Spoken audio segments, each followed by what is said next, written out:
What's going on, everybody? My name is Ben and welcome back to the bench, guys, for another episode of our PBY Catalina for the Pearl Harbor group build. We are moving forward today, guys, and I'm having so much fun with this kit. Last time we did a lot of work on the cockpit. We have that more or less ready to go. We did a lot of work previously there on the gun section there in the fuselage, so that looks pretty good. But we need to go ahead and figure out if we're going to do any more scratch building for that front bubble turret, because I really don't know if I should or if there's any need to. So I thought we'd go ahead and dive in there first and check it out. So like I said, the Catalina had a front turret with a very tiny little 30 caliber machine gun. This is the clear part that we have here in the kit, and I gotta say it's not the best clear part I've ever seen. When you look at the actual aircraft, there's framing detail and there's very small windows and whatnot, but here in the model kit we really don't have a lot of pronounced framing. So that's going to make things a little bit more difficult when we come into mask and to paint. But I think I have a general idea that there's not a lot of open window space. Most of it's taken up by framing and eventually by the machine gun. So I don't really know if there's any need to go ahead and scratch build any details right below that turret. In fact, if we go ahead and kind of put this and just kind of dry fit it together, we can see that very clearly there's going to be hardly any visible space down through that turret. You might have a little bit of areas here and there. You might be able to kind of sneak a peek down inside the fuselage, but it's going to be mostly obscured by the machine gun breech and of course by the framework around that center turret. So I'm really kind of leaning towards the idea of not worrying about it at all, just leaving off the rest of the scratch building. We don't really need to add things in there that you're not going to see. So instead of that, I think we're going to go ahead and move on, and we're not going to do any more scratch building or adding details there in the front of the nose. So I think we're going to go ahead and jump into our first time lapse and do some work there on the cockpit, the gunner positions, and build up some details. But the main thing I want to go ahead and test is the gun and the gun shield assembly. Because I shortened the gun mounting bolts there in the fuselage gun positions, I want to make sure that the clear parts aren't going to impact the gun and the shield when I go ahead and get those installed. So that's something I also want to go ahead and check. So let's go ahead and jump into our first time lapse, work more on the gunner position and the cockpit, see what we can do, guys. Let's have some fun.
Alright everybody, so I've gone ahead and tested out the gun and the gun bullet shields. They work perfectly, they fit right into the positions. I think we are good with that. We're going to move on for some scratch building, and I think the first section we're going to go ahead and finish off here is the gun positions in the center of the fuselage. I have some parts and pieces I've pulled out of an FJ2 Fury, and also a part right here out of an F8F gun version by Kitty Hawk. These are going to act as just some basic little parts and pieces that we can kind of toss around in there to make it look a little bit more lived in and to kind of raise that accuracy just a little bit. Now, of course, this box needs to be altered and cleaned up, but that's okay. We can make that happen. Now I also want to go ahead and work a little bit on this walkway that goes from the front to the back of the compartment. That actually sits right in the middle between each of the doors. And what I'm going to go ahead and do here is I want to shorten it. And that's not because it's too long or anything, but that's because I want to go ahead and change the angle at the very end of the walkway itself. Now, from what I've seen in the pictures, there's a large box, which I'm assuming is for ammo, that sits right kind of towards the back of the compartment, and that walkway dead ends into it. And the other part of the walkway comes out the other side and angles upwards to meet that door to go into the very tail of the aircraft. So that is what I want to go ahead and do. I want to represent that here in the kit. Also, another win-win here is that this walkway will actually cover up the seam line that runs straight down the middle of this compartment. This is going to obscure that entirely, so we're not going to worry about seeing that or having that detract from the overall look of the compartment. Just in case, this will cover it up so you won't even know it's there. We're going to go ahead and just glue that front part of that down and make sure that it's lined up evenly, because then I can come back in and I can glue my box in and then the other part of the ramp, and it should look pretty cool. Now with the fuselage together though, I want to check and make sure that it is level and make sure that it is nice and straight. After that is all nicely tacked in there, we can glue it down. Make sure it's not going to go anywhere. I like how this is looking. Now that we have that walkway glued in place though, let's go ahead and turn our attention over to that box. Now I'm going to do a little bit of alteration to the part here that I pulled out of my Kitty Hawk Cougar kit. We're just going to slice off some of these longer flanges that kind of hang off the side of this box, and then we're going to add in some of our own sides using some styrene. With my X-Acto knife, I can just slice off these little lips right here, not a problem, and I can use my jeweler file. We can sand them down and make sure that it's nice and smooth, and then we have a good mounting surface for the sides that we're going to build out of just plain old styrene. Now again, the box isn't necessarily in scale. It doesn't have the correct detail for the top of the box, but I'm okay with that because like much of what I've done so far, it's more of kind of an artistic representation to give you the feeling of what it would have been in real life without necessarily being as 100% accurate as I would like. It is what it is, guys. I think we're on the right track.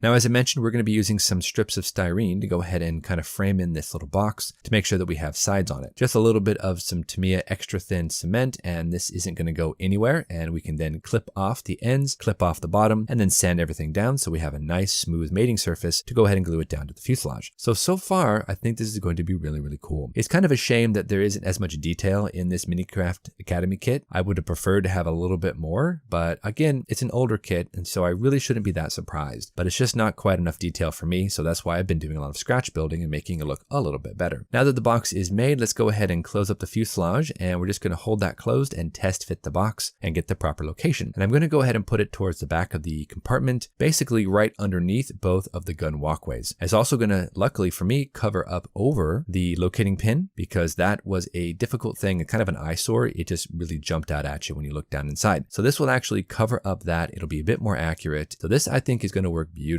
Once I have this positioned where I want it, I'll drop a little bit of glue there, just tack it into place, pull the fuselage apart, and glue it a little bit better. Okay, so I think we have a good position there. Let's go ahead and use some of our extra thin quick drying Tamiya cement and just make sure this is not going to move around too much. Once this is dry, we can come back in and drop a little bit of super glue on it just to make sure we tacked it into place. I've also attached the second portion of the ramp that angles upwards to that back door on the rear bulkhead, so that's pretty decent. And once we get this all straightened out, again, a little bit more glue, and this should really lock it all into place. I don't know how accurate this really is. The box might be a little bit too wide. Of course, the detailing on top isn't correct. And like I said, it is what it is. I think it overall gives a good impression and it really adds a little bit of life there to the section. And that's exactly what we want. So while that dries, let's go ahead and install some scratch built armrests here on the pilot and co-pilot seat. And we're going to go ahead and turn our attention over to our second time lapse and do some priming, do some painting, do some canopy masking, do some interior green work, and then of course add in a couple of extra details here and there. We're going to have some fun, guys. Let's go ahead and move on to the next step. Let's get some paint onto plastic.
And we are back, guys. As you can see, we have completed the basic painting here for the cockpit, for the front nose, and also for the fuselage gun positions. Not too bad. I used a Vallejo interior green, and that actually covered nicely. We are going to have to come back though and do some weathering. We're going to do some dry brushing, potentially washes and whatnot to make some of the detail really pop. But right now, it doesn't look too bad. I'm pretty happy with it. Everything in there nicely tacked in. I don't think it's going to go anywhere. It's not going to move around. We should be pretty safe to go ahead next episode, install the cockpit and the front turret, and then maybe get these things all buttoned up. I'm going to show you some details here. As you can see, we've got the seats all painted up for those scratch built chairs that I built into the side of the bulkhead. We've got the walkway. We've got that ammo box. I'll have to come back next episode, do some dry brushing, do a little bit of washes and whatnot, and that should be really ready to go ahead and close it up and call it a day, guys. Now, as I mentioned, I did actually use the Vallejo interior green, and I'm actually currently completely out of it now. So Joe, if you're watching, let's arrange a hobby day, buddy. I need to get some paint. And I think we are ready to go ahead and call it quits for today. Like I said, we've got the cockpit all painted up, basic paints, of course. Next episode, we'll come back, we'll do some dry brushing, we'll do a little bit of detail painting, install a couple of extra pieces here and there, just small little parts to add a bit more life to it, and then we'll button up the fuselage and we'll be ready to rock, guys. So until our next episode, you know the drill. Go out there, get yourself some bench time, have some fun, build something cool, and we'll see you back here on episode number 5 for the Pearl Harbor group build and our 1/72 scale PBY Catalina. Thanks so much, everybody.